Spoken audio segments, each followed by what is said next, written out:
오늘 하나님께서 우리에게 주시는 말씀 구약성경 여호수아서 5장 9절 말씀 한 절만 보도록 합니다.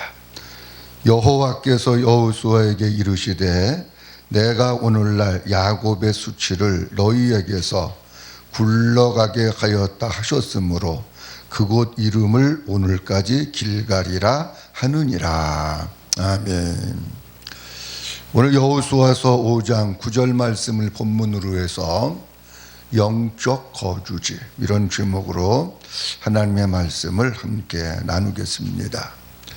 여호수아서 4장에서부터 시작해서 여호수아서 5장 12절 말씀까지는 이스라엘 백성들이 가나안 땅 길갈에 들어가서 행한 일에 대한 말씀을 한 묶음으로 말씀을 하고 있습니다. 본문에 기록된 내용 간단히 말씀드리면 하나님께서 이스라엘 백성들을 애굽이라고 하는 나라의 종살이 430년 동안 노예 생활을 하고 있었는데 하나님의 전적인 은혜로 이스라엘 백성들을 애굽에서 출애굽을 시키십니다. 40년이라고 하는 긴 기간 동안에 이스라엘 백성들이 광야에서 방황하고 광야 생활을 하다가 결국 하나님께서 저들을 가나안 땅에 들어오게 하십니다. 하나님께서 이스라엘 백성들 애굽에서 불러내셨기 때문에 하나님께서 끝까지 책임지시고 낮에는 구름 기둥, 밤에는 불 기둥으로 저들의 갈 길을 인도하시고 보호하시면서 결국 이스라엘 백성들이 가나안 땅까지 들어오게 됐던 것입니다. 하나님께서 이스라엘 백성들을 애굽에서 이끌어내서 가나안 땅까지 이끌어 주셨다면 우리 성도들이 세상에 살다가 하나님의 부름을 받아 아버지 앞에 찾아나와서 신앙생활을 하면 우리 주님 오시는 그날까지, 주님이 우리를 부르시는 그날까지 그분이 우리를 붙들고 계시고 그분이 우리를 이끌어 주시고 그분이 우리를 인도해 주실 줄로 믿습니다. 오늘 본문 말씀을 보면 길갈이라고 하는 곳에 이스라엘 백성들이 광야 생활을 하면서 42번의 진을 옮깁니다. 42번의 진을 옮기고 맨 마지막에 진친 곳이 어디냐고 하면 요단강을 건너서 들어와 가지고 길갈이라고 하는 곳에 진을 칩니다.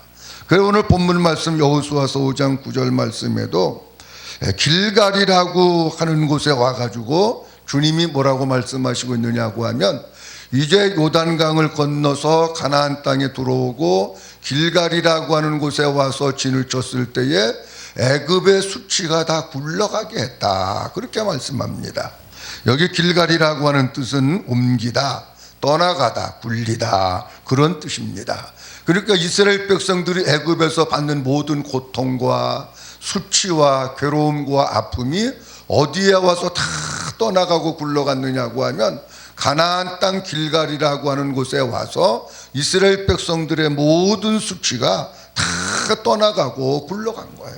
그렇다고 할 것 같으면 이 얘기는 이런 의미가 있는데 우리들이 예수 믿기 전에 고통당하고 수치당하고 아픔과 상처 있던 것이 어디에 있을 때에 그것이 다 굴러가고 떠나갈까?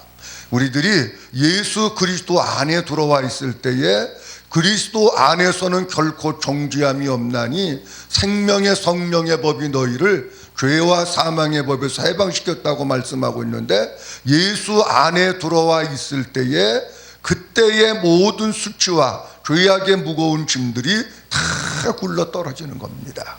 그런데 오늘 본문 말씀 속에 보면 이제 이스라엘 백성들이 길갈이라고 하는 땅에 들어왔는데 그 가나안 땅 길갈이라고 하는 곳이 이스라엘 백성들의 거주지입니다.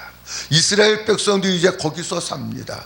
그 가나안 땅이 싫다고 해서 요단강을 건너가고 홍해를 건너가서 다시 애굽에 가서 산다? 그건 불가능한 일입니다. 어쨌든 이스라엘 백성들은 이제부터 자기의 거주지를 어디로 삼느냐? 길갈이라고 하는 곳, 가나안 땅이라고 하는 곳에다가 거주지를 삼고 그들이 계속해서 이제 그 땅에서 살아야 되는 거예요. 그렇다고 할 것 같으면 우리 예수 믿는 사람들은 우리의 영적 거주지를 어디로 삼고 살아야 될 것인가? 이 거주지라고 하는 것은 내가 살고 있는 땅, 내가 살고 있는 지역, 내가 살고 있는 곳, 그런 것들을 의미하고 있는데, 이스라엘 백성들이 길갈에서 살았다면, 이스라엘 백성들이 가나안 땅에서 살았다면 우리 성도들은 우리의 영적인 거주지를 어디로 삼고 살아야 될 것인가? 우리의 거주지는 다른 곳이 아니라 예수 그리스도 안이 우리의 거주지가 되고, 우리는 이제부터 예수 믿기를 결심하고 작정했다고 할 것 같으면 우리의 거주지가 예수님 안에서 사는 겁니다. 예수님 안에서 예수님과 함께 살고, 예수님과 함께 먹고, 예수님과 함께 동행하고, 예수님과 함께 대화 나누고, 예수님과 함께 사는 것이 우리의 영적 거주지이고, 예수님을 떠나면 죽는 거예요. 그러니까 주님 뭐라고 말씀하시고 있느냐고 하면, 포도나무 가지가 포도나무에 붙어 있어야 살고 열매 맺듯이 우리들은 누구에게만 붙어 있어야 되느냐? 예수님에게만 붙어 있어요. 예수님 안에서만 살아야 돼요. 그래야 우리가 영적 성장의 삶을 살면서 주님을 닮아가고 주님을 위한 믿음의 삶을 최후의 순간까지 끝까지 잘 달려갈 수 있습니다.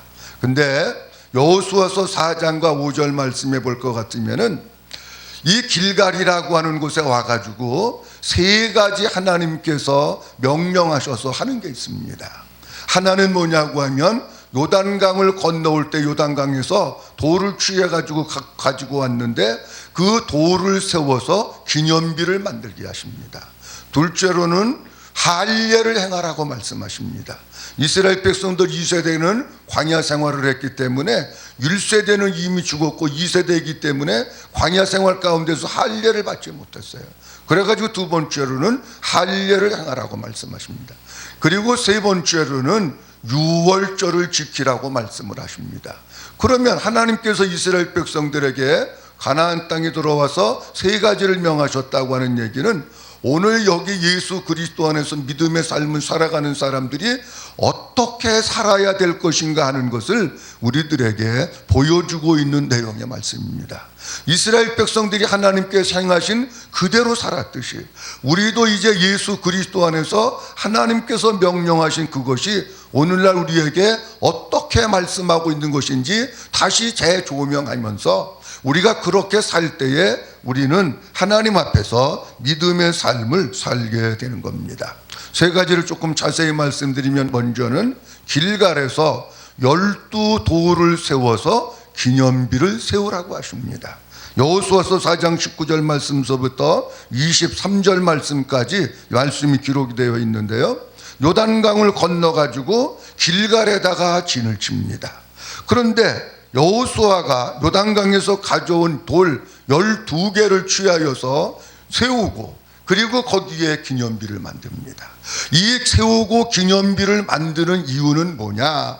후에 자녀들이 물어봅니다. 아버지, 여기 이렇게 돌을 세워가지고 기념비를 만들었는데 이게 무슨 뜻이에요? 이거 왜 여기다가 이렇게 기념비에 돌을 세웠어요? 라고 물어보면 아버지들은 뭐라고 얘기하느냐? 거기에 대한 것을, 역사적인 배경을 자녀들에게 설명을 하는 거예요. 아, 그거는 다른 게 아니고 우리 민족이 430년 동안 애굽이라고 하는 나라에 노예가 됐었어.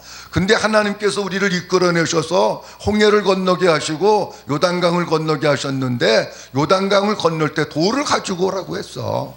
근데 요단강을 건너는데 하나님께서 강을 갖다가 마르게 하셔서 마른 땅과 같이 그것도 딛고 우리가 나와서 하나님께서 우리를 건져주셔서 가나안 땅에 들어오게 하신 거야. 그걸 자녀들에게 얘기하라는 거예요. 이건 단순히 자녀들에게만 얘기하라고 하는 말씀은 아니고, 물론 우리의 신앙은 후손들에게도 다 전수해야 되지만, 당시를 살고 있는 그 사람들도 그 기념비 돌을 보면서 뭐를 생각해야 되느냐? 아, 우리가 요단강을 건너고 애굽에서 이렇게 나오고 요단강을 마른 땅같이 밟고 여기에 지금 서서 생활하고 있는 것은, 아, 그건 내가 한 게 아니지. 그건 우리가 한 게 아니지. 하나님은 강을 가르시고 하나님이 강을 말려주시고 하나님이 강에다가 길을 내시고, 그래서 우리가 거기에서 건너와서 지금 가나안 땅에 살고 있는 것이지.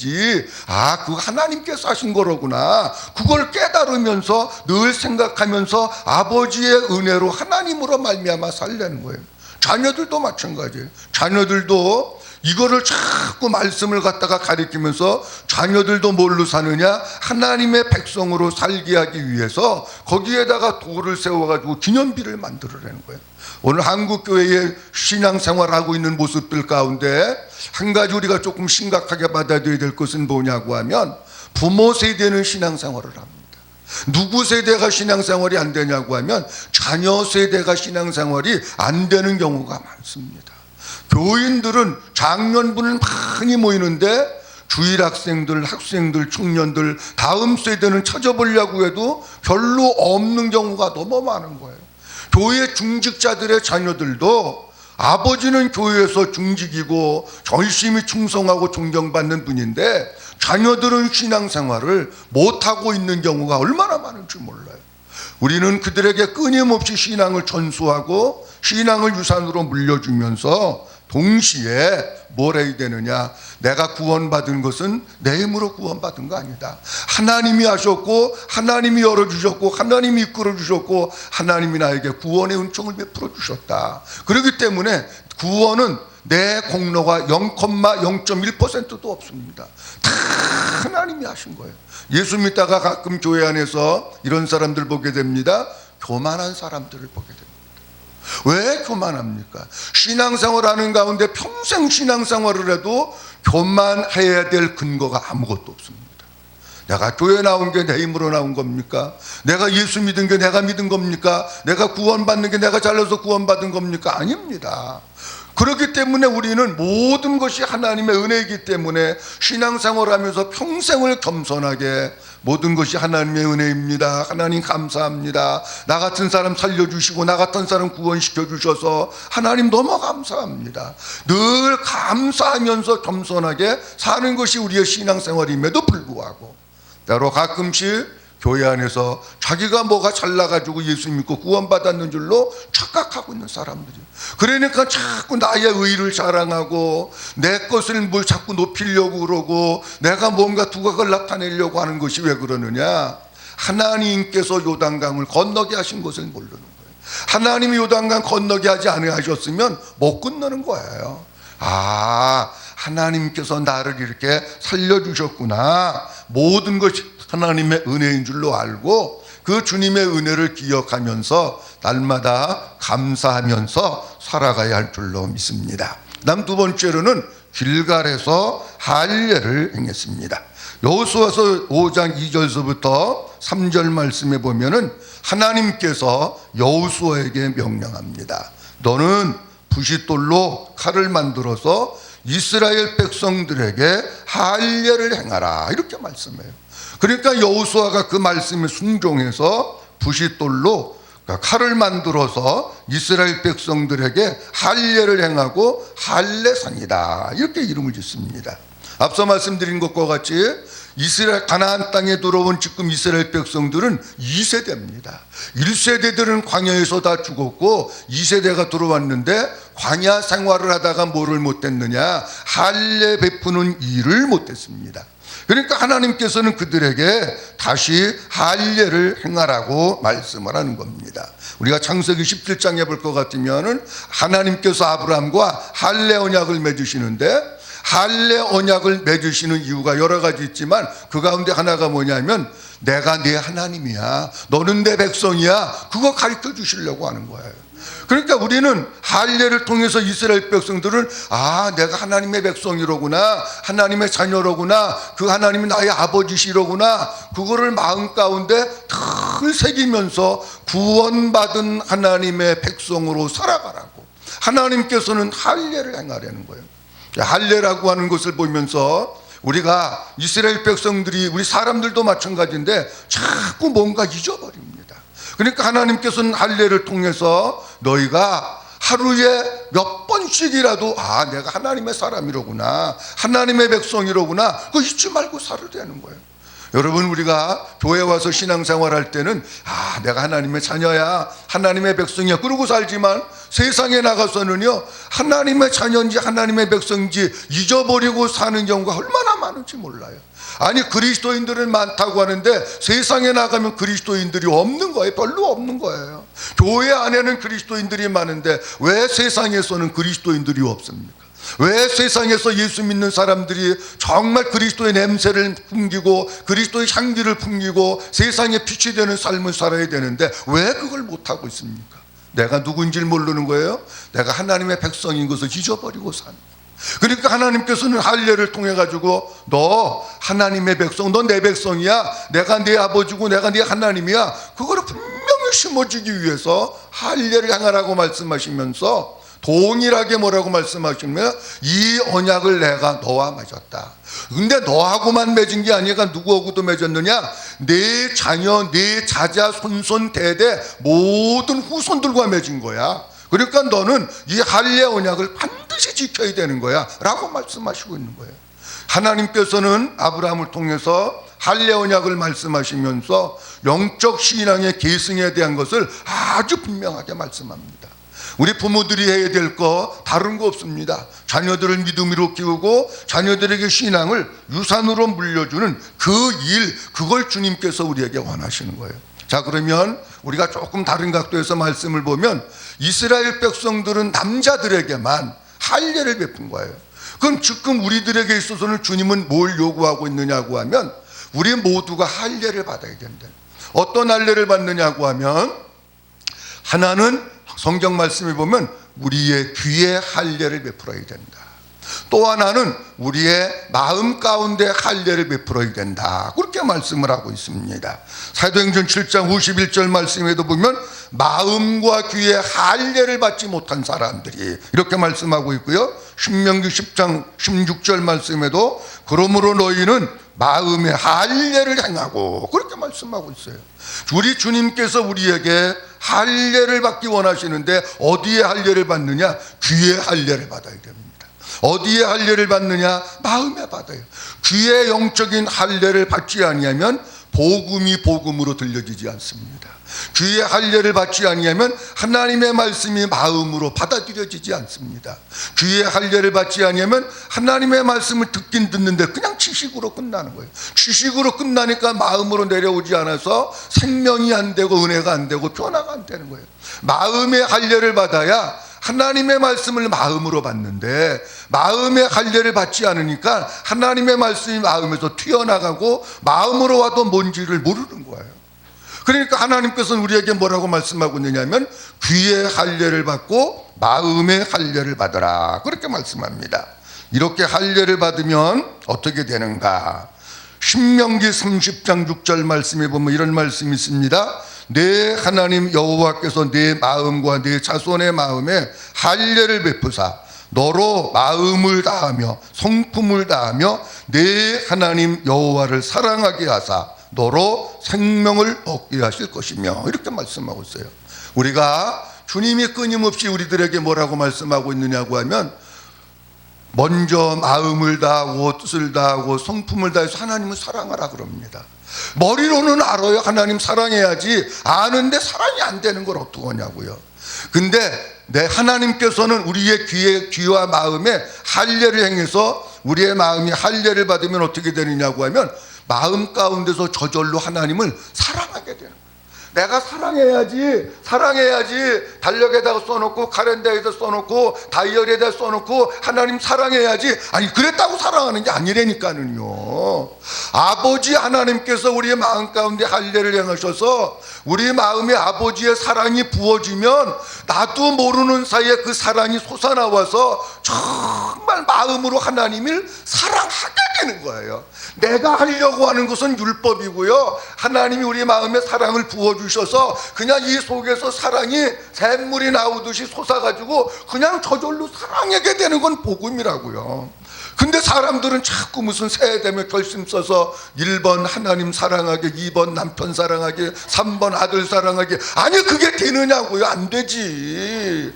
아니 내가 하려고 해서 몇 번이나 옵니까? 안 되는 거예요. 아니 쳐다보면 열나는데 안 되는 거예요. 어떻게 해야 되느냐? 아버지의 사랑이 우리의 마음에 할례를 행하셔서 부어지게 되면 미운 남편도 쳐다보면 불쌍할 마음이 들어.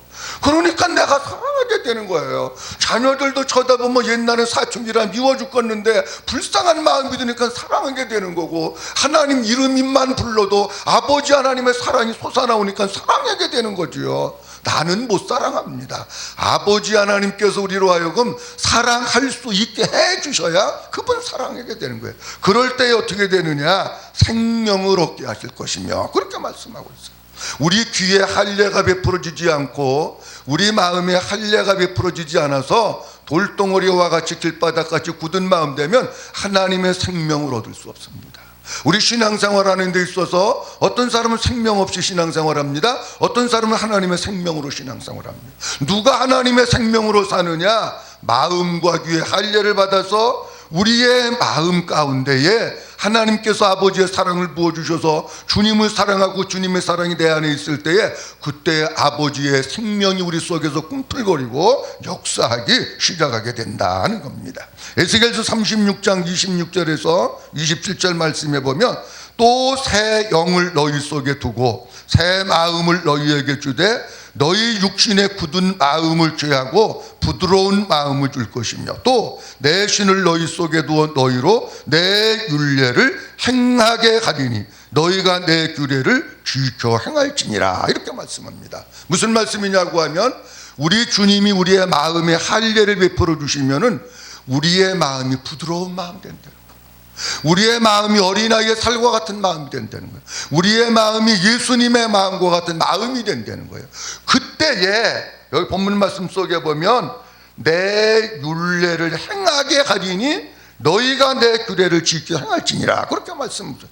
우리의 마음이 부드러운 마음 되고 우리의 마음이 예수님 마음 되고 할례를 받아서 그렇게 되면 그 말씀이 이 속에 있어서 내가 말씀 지켜야지 그랬다고 지키는 게 아니라 하나님께서 우리로 하여금 하나님의 말씀을 지키게 해 주시는 줄로 믿습니다. 그러기 위해서 주님은 우리에게 뭐 하라고 말씀하시냐? 할례를 행하라고 말씀하십니다. 마지막 세 번째 행한 것이 있는데 길갈에서 유월절을 지키라고 말씀하셔서 이스라엘 백성들이 길갈에서 유월절을 지켰습니다. 여호수아서 5장 10절서부터 12절 말씀해 볼 것 같으면 이스라엘 자손이 길갈에 진쳤고 그달 14일 저녁에는 유월절을 여리고 평지에서 지켰으며, 이렇게 말씀하고 있습니다. 광야 생활하면서 유월절 못 지켰어요. 가나안 땅에 와가지고 들어와서 1월 14일 날 유월절을 지켰다, 그렇게 말씀을 하고 있는 겁니다. 유월절이라고 하는 의미가 많이 있는데 한 가지만 말씀드리면 하나님께서는 이스라엘이 그동안 쓰던 달력을 바꿔가지고 6월절이 시작된 그 달을 1월로 하라는 거예요. 그 달이 1월이에요. 무슨 얘기냐고 하면 내가 예수 그리스도의 십자가의 피로 구원받아서 내 인생이 이제 새로 출발하는 거, 그것이 6월절이에요. 뭐 다른 의미도 있습니다. 근데 우리가 세계를 살펴보면은 길갈에다가 기념비를 세웠다, 할례를 행했다, 유월절을 지켰다, 이 세 가지는 다 뭐와 연관이 있냐고 하면 구원과 연관이, 구원과.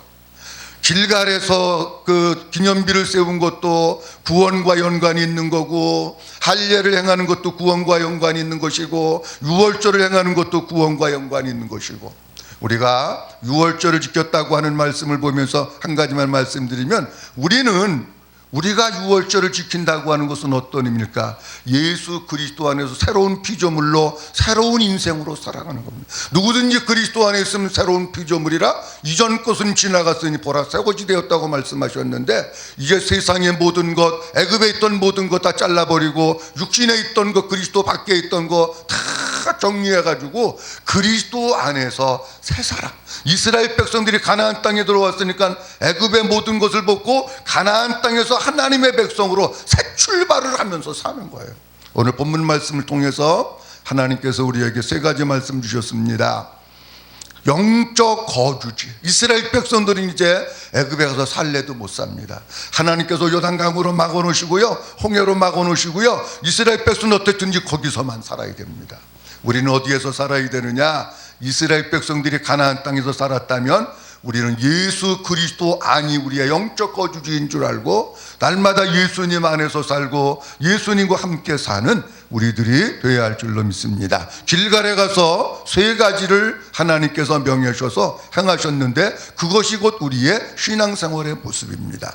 요단강에서 나올 때 가지고 나온 돌 12개를 세우고 기념비를 세웁니다. 하나님의 은혜로 구원받았다고 하는 겁니다. 할례를 행하라고 말씀하십니다. 너는 하나님의 백성이야, 내가 네 하나님이야, 그거 말씀하고 구원에 대한 거예요. 그러면서 우리는 귀와 마음의 할례를 행해서 하나님께서 우리로 하여금 하나님을 사랑하게 하고 우리의 마음이 부드러운 마음 되고 우리가 하나님의 말씀을 내가 지켜야지 해서 지키는 것이 아니라 하나님께서 지킬 수 있는 은혜를 주셔서 주님으로 말미암아 말씀을 기쁨으로 지키면서 나가는 것이 우리의 영적 신앙생활입니다.